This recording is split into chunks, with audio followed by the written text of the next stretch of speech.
मार्गशीर्ष महिन्यातला हा शेवटचा गुरुवार आणि आज उद्यापन करायचं होतं आणि उद्यापन करण्यासाठी म्हणून थोडंसं मला वेगळं असं डेकोरेशन करायचं होतं.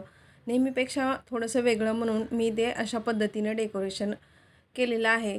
तर आता पूजा मांडण्यासाठी इथे छान असा मी चौरंग मांडून घेतला. त्याच्यावरती वस्त्र घालून घेतलेलं आहे आणि माझ्याकडेही महालक्ष्मीचा फोटो आहे, तो पण इथे मी ठेवलेला आहे.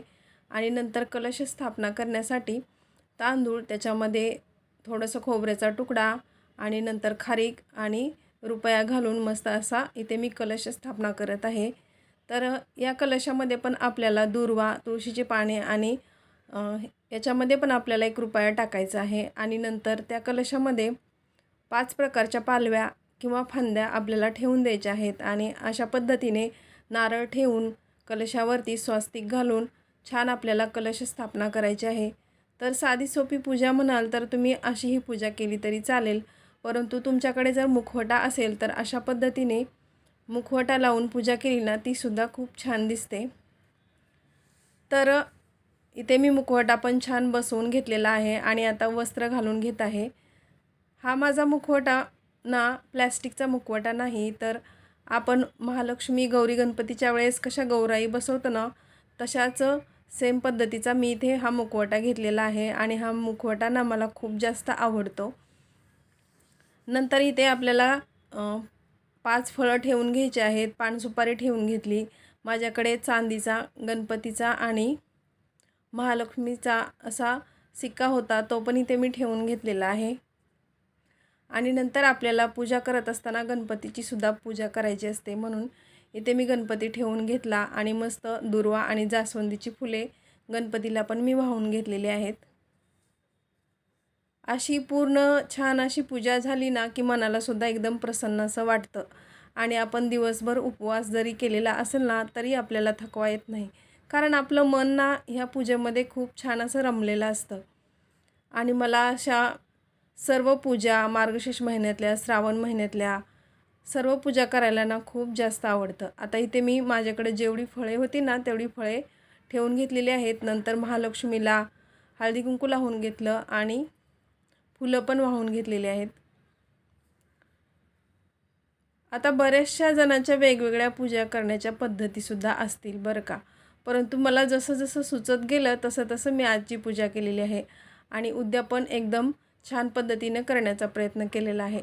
आता थोडीशी जी फुलं राहिली होती ती इथे वाहून घेतलेली आहेत.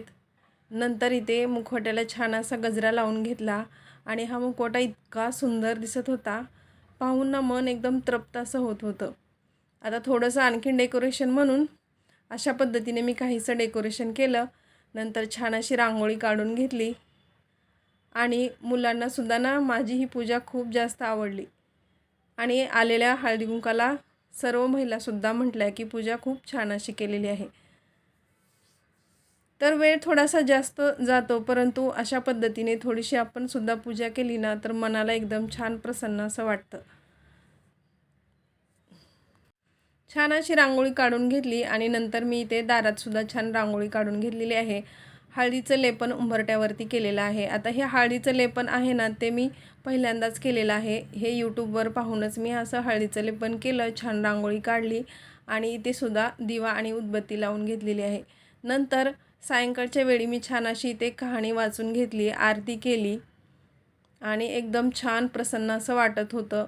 आणि खरं सांगू का, दुसऱ्या दिवशी उत्तर पूजा करत असताना मला ना ही सर्व पूजा पाहून इतकं छान वाटत होतं, पूजा काढावी असं वाटतच नव्हतं, परंतु त्याची उत्तर पूजासुद्धा आपल्याला करायला हवी असते.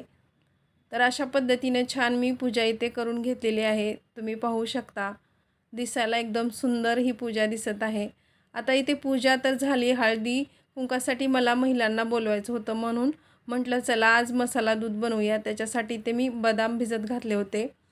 आता याच्यावरती साल जे आहे ती मी काढून घेतली, त्याला मिक्सरमध्ये छान फिरवून घेतलं आणि ते मी मसाला दूध बनवण्यासाठी 1 लिटर दूध घेतलेलं आहे. त्याच्यामध्ये विलायची, जायफळ पावडर घालून घेतली, तसेच थोडंसं केशर पण घालून घेतलं आणि हे वाटून घेतलेले बदाम याच्यामध्ये घातले, सोबत साखर घातली आणि छान असं इथे आपलं मसाला दूध पण बनवून झालेलं आहे. नंतर मी सांगितल्याप्रमाणे सर्व महिला माझ्याकडे आलेल्या होत्या, त्यांना छान असं हळदी कुंकू मी लावून घेतलं आणि नंतर फळ देऊन छान अशी ओटी पण भरलेली आहे. पान सुपारी सोबत दिली, तसेच फळ आणि ओटी भरली.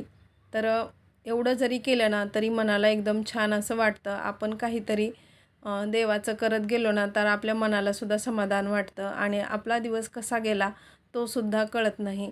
तर आजचा हा मार्गशीर्ष महिन्यातला शेवटचा गुरुवारचे उद्यापन करत असताना दिवसभर मी बिझीच होते, परंतु मला एवढं छान वाटत होतं की मी आज काहीतरी थोडंसं तरी करत आहे.